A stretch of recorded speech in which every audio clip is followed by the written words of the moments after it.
back. I hope you enjoyed Scotty. Wasn't he cute?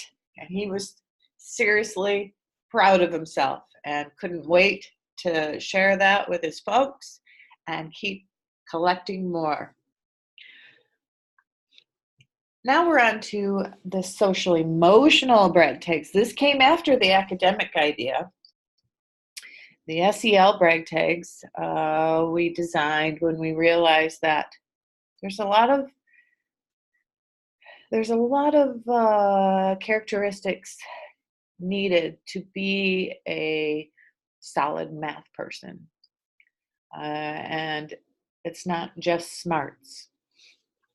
So together as a team, we created these social brag tags. And this is what they look like.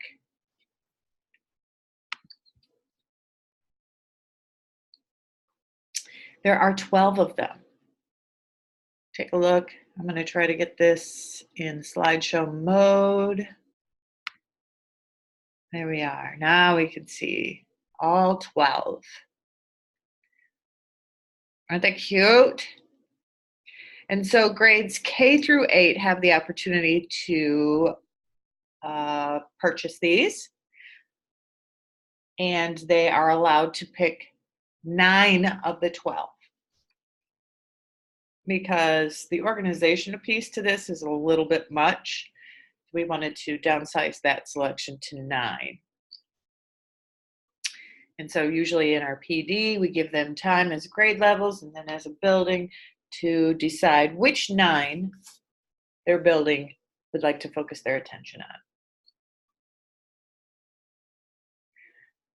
Eventually, our next avenue is to create mini lessons around each of these 12 social emotional learning characteristics. And then teachers can purchase that also. Because these are very important characteristics to be successful in anything we do.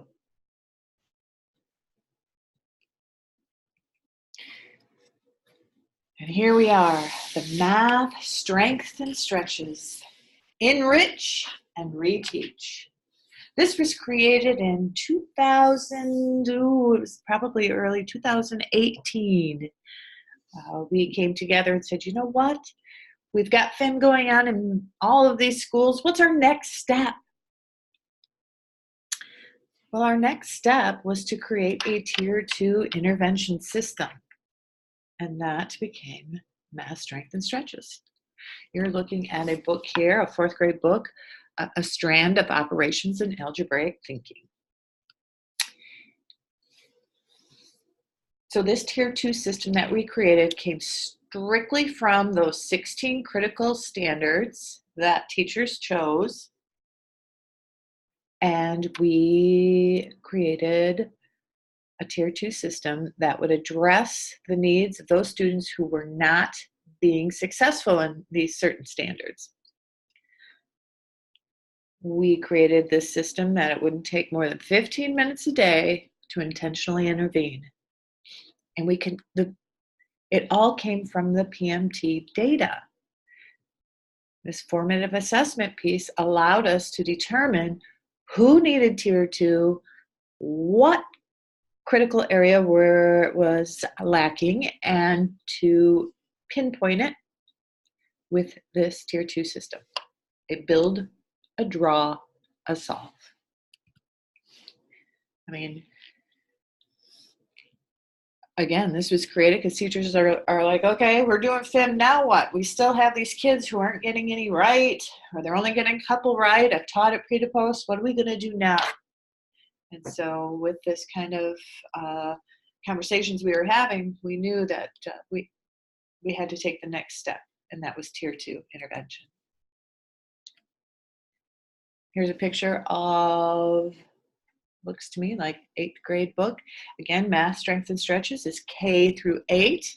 We created so each grade level, kindergarten has 4 strands, but the rest have 3.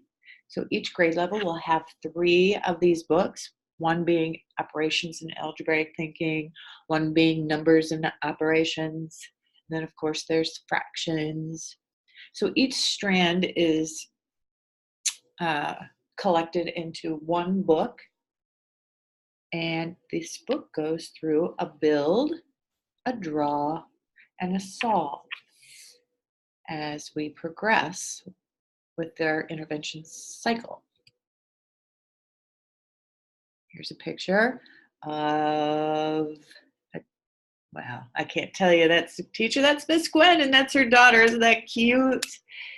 They posed for this picture, but Gwen is showing us that this is the teacher modeling side. So what's really cool about Math Strength and Stretches is anybody can deliver it. You don't have to be a teacher because it's completely scripted. Step 1, step 2, step 3. It tells you what manipulatives you're going to be using. It tells you how you're going to progress through the problem. And then it allows you to give 8 different sample problems for the students to try after you have modeled it. And once they're successful with the build, they get to move on to the draw, where another 8 questions are delivered with the teacher modeling first.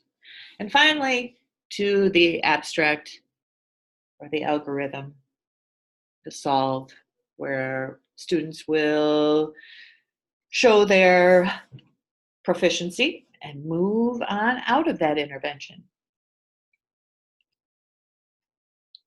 This is on our website. This is our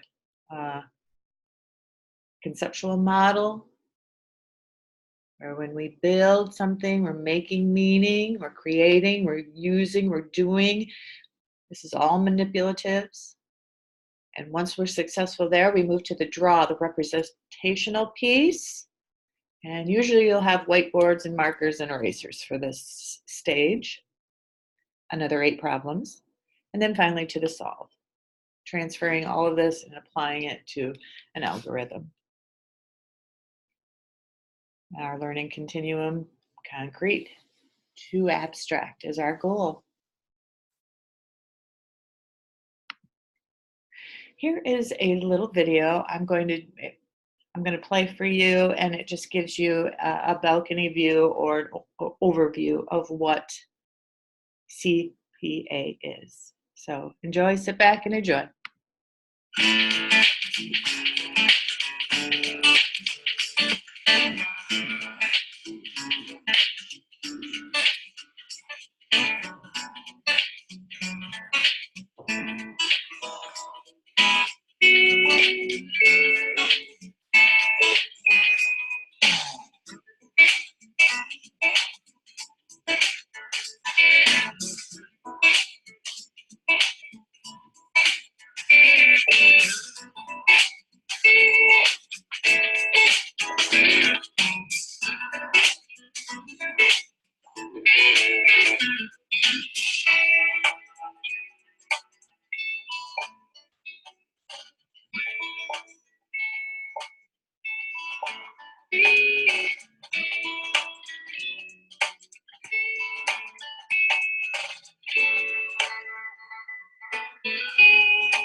using Powtoon. So I couldn't have said it any better. I thought that video was awesome. I have been coaching around math strength and stretches this year. My schools have been doing FIM for 3 years, and of course said, now what? We were still missing some of these children who were not successful with power standards. And so we brought to them math strength and stretches. As a coach, I will tell you, the first year, the biggest struggle is time. Teachers struggle with fitting in this tier 2 intervention. And so oftentimes I'm coaching around math stations so that they have the opportunity to sit with a small group of students. And I would say when you're doing math strength and stretches, you don't want more than 3 students, especially when you're in the build stage, because you've got to come up with that amount of manipulatives, and it can get a little messy, especially the younger grades. So my one recommendation is that if you can coach around math centers and having teachers given the opportunity to at least meet with 2 groups of 3 or 4, that's optimal. And you can keep track of that data through the spreadsheet that we talked previously in Chapter 3. All right, so here's a picture. This is a 5th grade problem. What's the volume? And it says build. So we're going to need manipulatives to figure this problem out. And so another thing as a coach is to round up these manipulatives for teachers to make it a little easier for them and to give them no excuses to try this out. So you want to make sure, I actually have created a material list for each of the strands per grade level for math strength and stretches. So everybody knows what specific manipulatives you will need in that certain book that you're using. And so making sure you have the right amount of manipulatives is step 1. This is the side that the teacher will be reading. The other side is the actual problem that the teacher will model.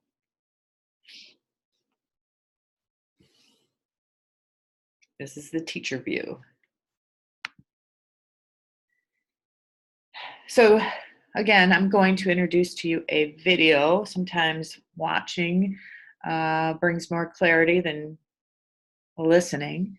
So I'm going to step back and allow you to watch this modeling of my nephew who wanted to be called Mohawk. I think you're going to really enjoy this and get a better understanding of how math strength and stretches plays out. I'll see you back in a few.